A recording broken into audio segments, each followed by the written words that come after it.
एक दिन अचानक बहुत महीनों बाद खुशबू की दोस्त अर्चना का फोन आया और उसने खुशबू को कहा कि वो अभी कुछ समय के लिए अपनी मम्मी के घर आई है, इसीलिए तुम भी अपनी मम्मी के घर आ जाओ, हमारा मिलना हो जाएगा।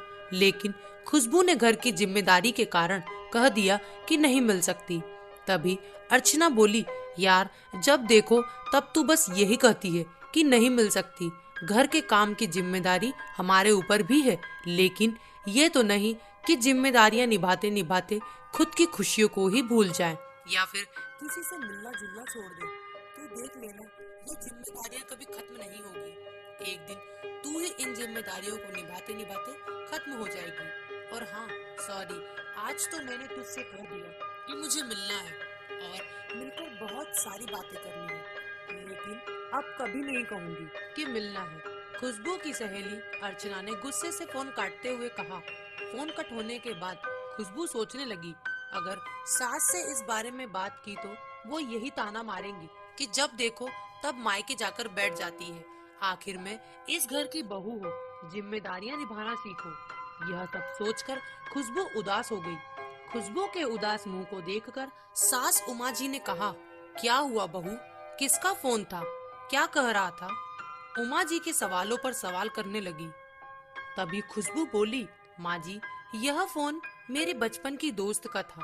वो सर्दियों की छुट्टी में अपने मायके आई हुई है तो मुझसे मिलना चाहती है, इसीलिए कह रही थी कि मैं भी कुछ दिन के लिए मायके आ जाऊं ताकि बचपन के वो सुनहरे पल फिर से एक बार जी सकें, पुरानी यादें ताजा कर सकें।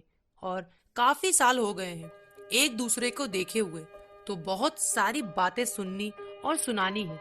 लेकिन मैंने उससे मना कर दिया कि मैं नहीं आ सकती, इसीलिए वो गुस्सा हो गई और फोन कट कर दिया। खुशबू ने उदास मन से कहा, उमा जी, सास ने कहा तूने मिलने से मना क्यों किया? ओह, मतलब फोन पर कहा होगा कि मेरी सास मुझे आने नहीं देगी, घर की सारी जिम्मेदारी मेरे ही कंधों पर है। अगर सास से कहूंगी कि मुझे मायके जाना है तो मुझ पर गुस्सा करेगी। मतलब सास से बिना पूछे ही अपनी सहेली को जवाब दे दिया।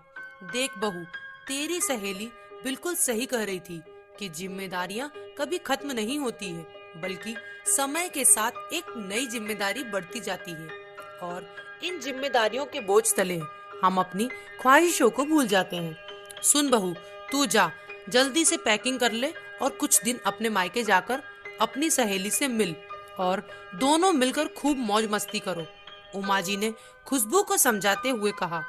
तभी खुशबू बहू बोली, नहीं माँ जी, आपकी तबीयत वैसे भी ठीक नहीं रहती है और घर का सारा काम आपसे नहीं हो पाएगा। वैसे ही सर्दी है और सर्दी में आपको अस्थमा से ज्यादा दिक्कत होती है। मैं आपको अकेले छोड़कर नहीं जा सकती। उमा जी बोली, अरे बहू, अभी मैं इतनी भी बूढ़ी नहीं हुई हूँ जो घर की जिम्मेदारियां न उठा सकूं। मैंने बोला ना, सब संभाल लूंगी। जा तू कुछ दिन अपने लिए जी ले। तू मेरी और मेरे बेटे की बिल्कुल चिंता मत कर, मैं जयदेव को अच्छे से समझा दूंगी। बस तू अपने मायके जाने की तैयारी कर, उमा जी ने खुश होते हुए कहा। खुशबू अपनी सास के गले लग गई और कहने लगी कि माँ, मुझे माफ कर दो। मैं सोच रही थी कि अगर मैंने आपसे कहा कि मुझे मायके जाना है तो कहीं आप मुझे ताना न मारो या फिर घर की जिम्मेदारियां समझाने लगोगी। इसी डर की वजह से मैं आपसे कह नहीं पा रही थी। लेकिन मुझे नहीं पता कि मेरी सासू माँ नए विचारों की है, नई सोच की है, जैसा कि आजकल सभी को होना चाहिए।